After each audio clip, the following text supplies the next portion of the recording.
UFC merged with WWE while PFL merged with Bellator. Who gives a shit?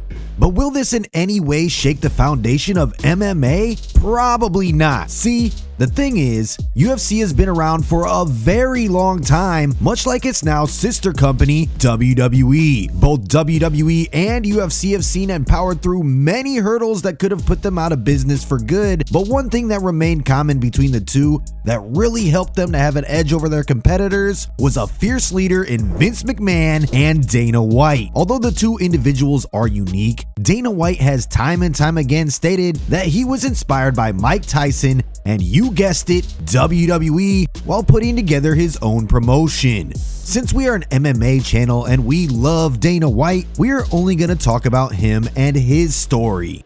White had a rather rough time growing up with an abusive alcoholic father. Being raised by mostly his mother and younger sister, Dana quickly got used to the rough reality of life. Before he hit puberty, Dana understood that he needs to become the man of his house. But he wasn't particularly great in school either. He got kicked out of Bishop Gorman High School twice, although this was where he met his future business partners, the Fertitta brothers. He then moved from Las Vegas to Maine to live with his grandparents after high school. White signed up for college a couple of times, only to drop out in the first semester twice. Quickly realizing that neither odd jobs nor education were something that he wanted to pursue, White took up boxing at the young age of 17. He then moved to Boston to pursue a career in the sport. White established himself as a boxing coach, teaching young kids and adults the sweet science of boxing.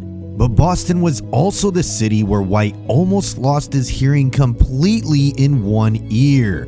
This fucking guy must have punched me in this ear 1,000 times. My ear rang for months. So I went to the doctor and they said, yeah, you have permanent hearing loss. But everything would come to a crashing halt one day. The infamous James White Bulger's men rolled up to his gym and demanded $2,500. Naturally, White didn't have the means to make the payment, forcing him to drop everything and fly back to Vegas. Out on his own, starting from scratch once again, he still wanted to make the jump to boxing and work in the fight business. So he gave up on working odd jobs to submerge himself in the world of combat sports. While working at Floyd Mayweather's camp, White realized boxing might bring him the riches, but the steep price of brain damage just wasn't worth it. This would cause him to retire from the ring and take up behind the scene roles. But one faithful reunion with the Fertitta brothers at a wedding changed the course of his career forever. This is where the Fertitta brothers asked White if they could train together.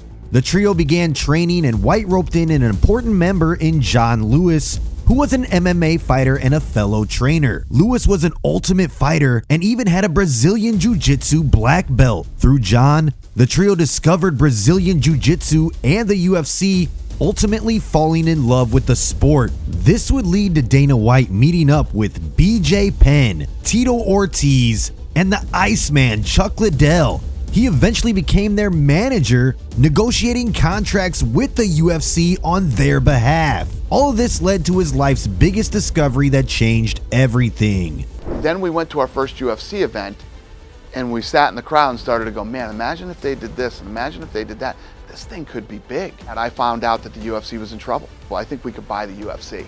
And a month later, we owned the company. The trio ended up owning the company for $2 million, only to realize how broken everything truly was. They didn't own the video game rights, DVD rights, or even the merchandise rights. The entire content library was also missing, and to add to their misery, they didn't even own UFC.com. We didn't even own UFC.com. UFC.com used to be user-friendly computers. All the rights and the trademarks and all the things that you need to build a brand were gone. And I had to go out there and battle to try to get these things back. Enter Mr. Dana White, stepping in as the president, managing everyday chores. Piecing the company back together slowly, Dana had an uphill battle to fight every single day.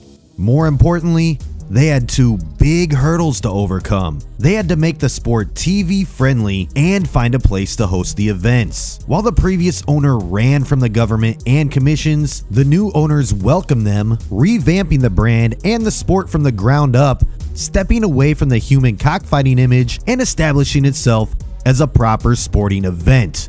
This is where former United States President Donald Trump came to the rescue, opening doors for the UFC to host events in Trump Taj Mahal in Atlantic City. Trump literally called us. Greatest setup for us. He did this whole thing for us.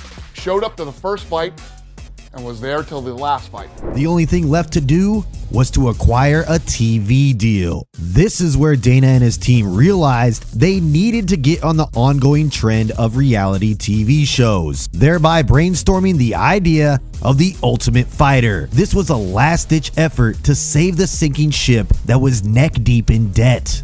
So we spent $10 million producing the first season of The Ultimate Fighter. We threw this thing on Spike TV with zero advertising, and it just went crazy. The ratings were through the roof. The promotion was aiming to put on 2 hours of content, but fighters like Diego Sanchez made that goal challenging to achieve with their flash first-round knockouts. What was the saving grace in all of that? One particular fight, Stephan Bonnar versus Forrest Griffin. Diego Sanchez fought Kenny Florian, comes out and annihilates him in a minute.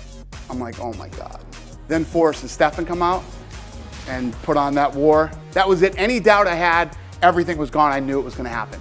While the UFC was battling to keep its life, another MMA giant in the East had taken over the sport. Japan's Nobuyuki Sakakibara and his two fellow founders gave birth to the Pride Fighting Championships. Pride's existence gave UFC the much-needed competition that they had to overcome. Their roster included the likes of Mauricio Shogun Rua, Fedor Emelianenko, Anderson Silva, Mirko Cro Cop, Shinya Aoki, Wanderlei Silva, Dan Henderson, Rampage Jackson, and many more future legends. With event after event, Pride really began to steer way ahead of UFC. This is where Dana decided to take his biggest draw, Chuck Liddell, to Japan to partake in a Pride Grand Prix tournament. This was the one and only time UFC ever dared to fight outside of its promotion, just to prove a point that UFC had the best fighters. But unfortunately, that did not do as well as White had expected. Their hopes of fighting Wanderlei Silva was soon crushed. Chuck won his initial fight, only to get knocked out by Rampage Jackson in the semifinal. This was where White knew he had to acquire Pride and expand his roster. Fortunately for him, the opportunity presented itself as Pride got caught up in a massive controversy involving Yakuza in 2007, opening doors for the purchase to be made. Not only did UFC acquire Pride, but in the upcoming years, they also took over 2 more promotions in WEC and Strikeforce. Most critics mocked the UFC's shopping spree, as most people focused on the steep price tag, while Dana saw the chance to acquire superstars and put on all the super fights that could be made. If you look at the talent that we've had from Pride and how many fights we've done, huge, massive fights that have made tons of revenue and helped build our library. Pride and Strikeforce were both great purchases, and so was the WEC. The rest from here, as they say, is history. The combined forces of the world's 3 biggest rosters paved the way for UFC to establish a dominance that continues to reign supreme even to this day. The trio ended up selling the company for $4.4 billion to Endeavor, netting them a massive profit. The multi-million-dollar gamble finally paid off. The Fertitta brothers chose to exit the space of combat sports, but White reprised his role in the UFC for an even larger piece of the pie. The company is now valued at over $12 billion, and with the merger with WWE, their combined value has gone beyond $20 billion. This man, Dana White, has truly conquered the world of MMA, and it will be hard to find his equal once he retires.